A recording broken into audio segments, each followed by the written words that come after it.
A ver, la crisis financiera de 2008 fue un verdadero sacudón para el mundo entero. Y nos dejó a todos con una duda que todavía resuena, ¿no? ¿Qué tan seguros están nuestros ahorros en el banco? ¿De verdad lo están? En ese momento, la historia es conocida. Los contribuyentes, o sea, la gente común, terminamos pagando los platos rotos con esos famosos rescates o bailouts. Pero la gran pregunta es, ¿las cosas siguen siendo así? Y la respuesta, para ir directo al grano, es no, para nada. Vamos a desglosar qué fue exactamente lo que cambió. Bien, esta es la hoja de ruta de hoy. Primero, vamos a ver las nuevas reglas del juego. Después, el escudo principal que protege el dinero. Nos meteremos de lleno en qué es eso del bail-in. Veremos quién paga primero si un banco quiebra y cerramos con un caso real para que todo esto quede súper claro. Bueno, arranquemos. Para que no se repitiera un desastre como el de 2008, se pusieron sobre la mesa reglas totalmente nuevas. El objetivo era uno solo: hacer que el sistema financiero fuera mucho, pero mucho más fuerte.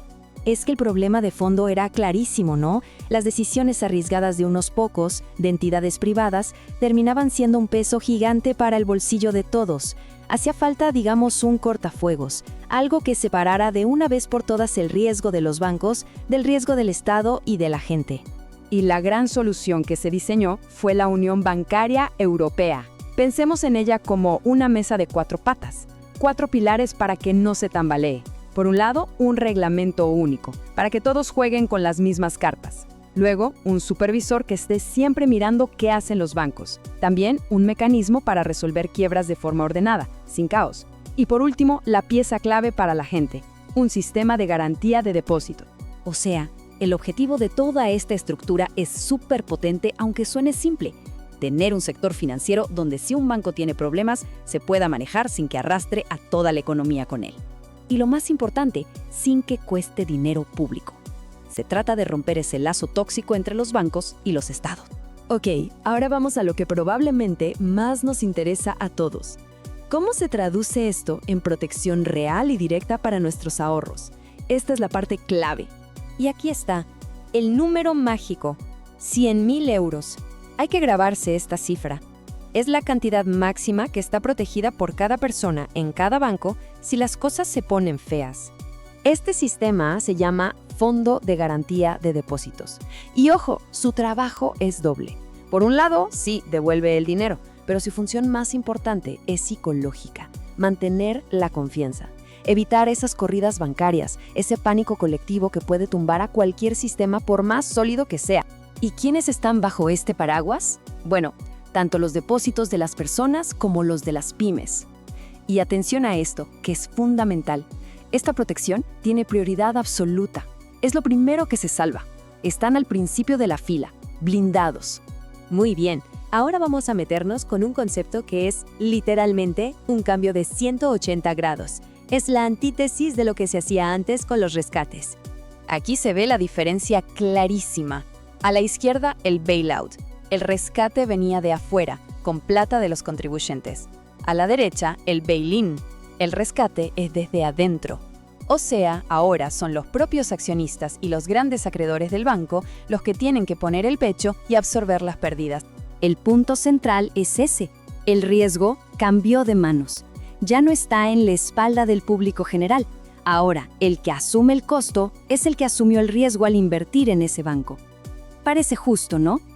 Perfecto, pero ¿cómo funciona esto en la práctica? Porque, claro, dentro de un banco hay distintos tipos de inversores y no todos son iguales. Hay un orden, una jerarquía muy clara de quién pierde primero. Esta frase lo resume todo. Es la nueva filosofía. Se basa en un principio de responsabilidad simple y directo. El que gana cuando las cosas van bien tiene que estar dispuesto a perder cuando van mal. Y este es el orden del sacrificio, por así decirlo. Primero, los accionistas. Su inversión es la primera en esfumarse. Puede llegar a valer 0. Segundo, los acreedores subordinados. Ojo con esto, son los que compraron deuda de más riesgo a cambio de más rentabilidad. Bueno, ese riesgo se materializa aquí. Después, si todavía falta, se sigue con otros acreedores. Y fíjense al final, en el último escalón, que en realidad está a salvo. Los depósitos de hasta 100.000 euros. Están blindados, fuera de esta cascada de pérdidas. Y para que todo esto no sea solo teoría, existe una regla llamada MRL. Piensen en esto como un kit de emergencia que se le exige a cada banco. Básicamente se les obliga a tener un colchón financiero, una reserva de capital y deudas especiales que se puedan usar para absorber pérdidas si todo se complica. Así se aseguran de que el banco pueda rescatarse a sí mismo. Bueno, basta de teoría. Todo esto suena muy bien en papel, pero ¿funciona en el mundo real? Vamos a ver un caso que fue un antes y un después, un verdadero punto de inflexión. Hablamos del caso de Bankia en España. Fue como un ensayo general. Pasó un poquito antes de que todas estas reglas de la unión bancaria estuvieran al 100%, pero la forma en que se manejó su crisis sentó el precedente. Marcó el camino de cómo serían las cosas de ahí en adelante. Esta línea de tiempo muestra la velocidad de la caída. Miren, se forma Bankia, sale a la bolsa con bombos y platillos y en menos de un año, en mayo de 2012, la bomba explota. La situación es insostenible, el Estado tiene que intervenir y empieza una reestructuración masiva. Hasta se creó un banco malo para sacar de ahí todos los activos tóxicos. Una imagen vale más que 1000 palabras, ¿no? Miren el gráfico de la izquierda. Es la acción de Bankia. Un desplome total. Se fue a casi nada. Ahora compárenlo con el de la derecha, que es el mercado en general en ese mismo tiempo. La diferencia es brutal. Esto no era un problema del mercado, era un problema de Bankia. ¿Y cuál fue la solución? Pues básicamente se aplicó la receta del buy-in antes de que fuera oficial. Resultado, los accionistas lo perdieron todo. A los que tenían deuda subordinada y preferentes, bueno, los convirtieron en accionistas a la fuerza, haciéndoles tragar una parte gigante de las pérdidas. Se limpió el banco, sí, pero la factura la pagaron los inversores, no el público. Entonces, la moraleja de toda esta historia es clara. Hay un cambio de paradigma total. El sistema hoy tiene muchas más defensas. Está pensado para proteger a los pequeños ahorradores y a los contribuyentes, y para que quienes asuman el golpe de una quiebra sean los propios inversores del banco. Y todo esto nos deja con una pregunta flotando en el aire. El sistema es, sin duda, más seguro para el ciudadano de a pie. Pero, ¿significa que el riesgo financiero desapareció? ¿O simplemente lo movimos del lugar? ¿Lo redistribuimos para que ahora caiga sobre los hombros de los inversionistas? Es una buena pregunta para seguir pensando en este mundo financiero que no para de cambiar. La crisis financiera del 2008 nos dejó una pregunta que lo cambió todo y que es el centro de nuestro análisis de hoy. Y esa es la pregunta del millón, ¿no? A ver, cuando un gigante de estos se cae, ¿quién paga los platos rotos? ¿La gente común y corriente con sus impuestos? ¿O los que en teoría pusieron su dinero ahí sabiendo que había un riesgo? Por mucho tiempo la respuesta, digamos que fue bastante clara y dolorosa para muchos. Bien, aquí está la clave de todo. Antes, lo que teníamos era el famoso bailout, el rescate de toda la vida. O sea, el dinero público entraba a salvar a los bancos. Era una red de seguridad que pagábamos entre todos. Pero las reglas del juego cambiaron. Ahora, el principio es otro, el bail-in. Y la idea, aunque parece simple, es totalmente revolucionaria. Los que invirtieron y se arriesgaron para ganar, ahora también tienen que asumir las pérdidas si las cosas salen mal. Para entender bien este giro de 180 grados, vamos a seguir un mapa. Primero, un viaje rápido a la era de los rescates. Luego, veremos cómo nació la nueva unión bancaria, con sus pilares de supervisión y resolución. Después, nos meteremos de lleno en la regla de oro, el bail-in. Y para cerrar, veremos cómo todo esto funcionó en un caso real, el de Bankia. Empecemos por recordar de dónde venimos. La crisis de 2008 fue mucho más que un desastre financiero. Fue una lección carísima sobre las grietas que tenía el sistema. El problemón en Europa era que no había un plan común. Cuando los bancos empezaron a temblar, cada gobierno hizo lo que pudo. Y la solución casi siempre, inyectar cantidades brutales de dinero de los contribuyentes para que el sistema no se viniera abajo. Esto creó un nudo peligrosísimo entre la deuda de los bancos y la deuda de los propios países. Justamente para cortar ese nudo, la Unión Europea puso en marcha uno de sus proyectos más grandes y complejos desde que se creó el euro, la Unión Bancaria. Y esta imagen lo explica muy bien. Pensemos que la unión bancaria es como un edificio y se apoya en 4 grandes pilares. El cimiento de todo es el código normativo único. ¿Qué significa eso? Sencillo, las mismas reglas del juego para todos. Luego vienen los dos pilares en los que nos vamos a centrar hoy, el Mecanismo Único de Supervisión, o MUS, y el Mecanismo Único de Resolución, el MUR. Y hay un cuarto pilar, uno sobre la garantía de depósitos, pero ese todavía está, digamos, en construcción. Vayamos por partes. El primer gran pilar es la prevención. Imaginen el MUS como si fuera una atalaya, una torre de vigilancia altísima, diseñada para ver los problemas venir de lejos, antes de que se conviertan en un incendio. Y su misión es súper clara, que el sistema bancario europeo sea sólido y seguro. ¿Cómo? Con una supervisión constante, rigurosa y sobre todo igual para todos, dirigida nada menos que por el Banco Central Europeo. Se trata de evitar sorpresas. Ahora fíjense qué interesante cómo se organiza esta vigilancia. No todos los bancos se miran con la misma lupa.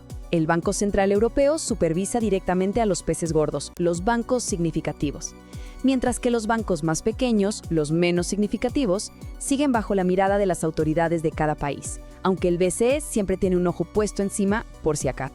¿Y qué se necesita para ser un pez gordo, un banco significativo? Pues principalmente tamaño. Si un banco maneja activos por más de 30.000 millones de euros, ¡pum!, pasa a estar bajo la supervisión directa del BCE. Esta cifra nos da una idea de la escala de la que estamos hablando. Muy bien, pero ¿y si la vigilancia no es suficiente? ¿Qué pasa si, a pesar de todo, un banco se va a pique?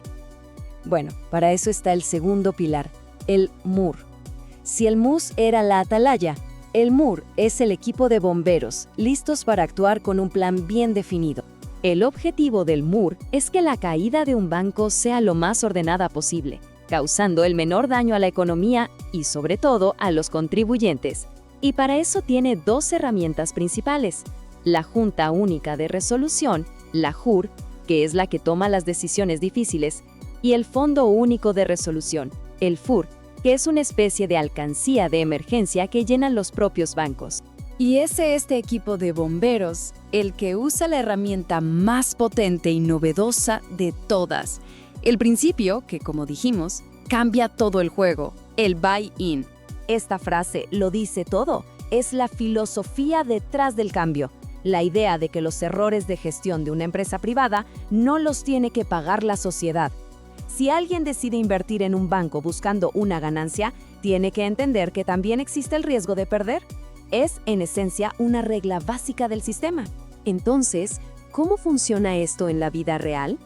Es clave entender que hay un orden jerárquico muy estricto. Los primeritos en perder hasta el último centavo son los accionistas, los dueños del banco. Si con eso no alcanza para cubrir el agujero, se sigue con los acreedores subordinados, los que compraron deuda con más riesgo a cambio de más interés. Y solo si todavía falta dinero, se tocaría a los acreedores senior y a los grandes depositantes. Claro, nada es perfecto, ¿verdad? Este sistema tiene sus dos caras. Por un lado, la ventaja es clarísima. Se acaba, o al menos se reduce, eso de usar dinero público para tapar agujeros privados. Ahora sí les importa a los inversores estar más atentos. Pero por otro lado, esto tiene consecuencias. Para los bancos, conseguir dinero puede ser más caro. Y bueno, aplicar todo esto en la práctica es un rompecabezas legal bastante complicado. Toda esta teoría suena muy bien en papel, pero ¿y en el mundo real? Pues para eso vamos a ver el caso de Bankia en España, que fue una de las primeras y más grandes pruebas de fuego para esta nueva forma de hacer las cosas. La historia fue de vértigo. Bankia nació en 2010, producto de una fusión. En 2011 salió a la bolsa. Para mayo de 2012, la situación ya era insostenible y pidió un rescate gigantesco. Un mes después, el Estado tuvo que tomar el control y para fin de año, todos sus activos problemáticos se tuvieron que mudar a un banco malo, la Sareb. Y esta imagen es reveladora. A la izquierda, el desplome. El precio de la acción de Bankia se fue prácticamente a cero. Los accionistas y algunos acreedores lo perdieron casi todo.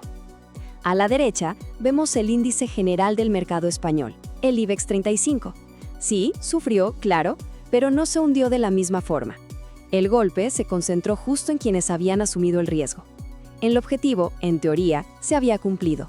Entonces, para resumir, lo que ha hecho Europa es construir un sistema completamente nuevo, con nuevas reglas, para que la historia del 2008 no se vuelva a repetir.